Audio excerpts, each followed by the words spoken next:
சஷ்டி விரதம் அப்படின்னு சொல்றீங்க இல்லையா? அதற்குன்னு விரத முறை ஏதாவது நம்ம கடைப்பிடிக்கணுமா? தம்பதிகா சேர்ந்து. அது என்னலாம் சார் அவங்க பண்ணணும்? இந்த இடத்துல நான் என்ன சொல்ல வரேன்னா, அது அவங்கவங்களுடைய தன்மைய பொறுத்தது. ஏன்னா சரி. அவங்களுடைய உடல்நிலை என்ன? ம். அவங்களுக்கு இருக்கக்கூடிய ஆரோக்கிய நிலை என்ன?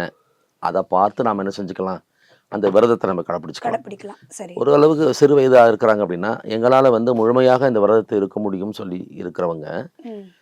6 நாளுமே எதுவுமே சாப்பிட மாட்டாங்க. அந்த அபிஷேக தீர்த்தம், அந்த பால் இருக்கு பார்த்தீங்களா?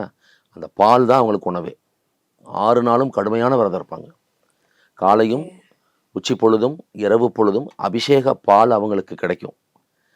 ஒரு சரி, 1/2 சரி. டம்ளர் அளவு பால் கிடைக்கும். அந்த பால மட்டும் குடிச்சிட்டு, அந்த திருச்செந்தூர்ல, அந்த கோவில் வளாகத்தில, அந்த பிரகாரத்தில அங்கேயே தங்கியிருந்து, அங்கேயே தூங்கி, எழுந்து, குளிச்சு, நீராடி அந்த இறைவனை வழிபட்டு, ரொம்ப வைராக்கியமா, கடுமையான இருக்கிறவங்க. விரதம் ம். இருக்கக்கூடிய தம்பதியரையும் நான் பார்த்துருக்கேன்.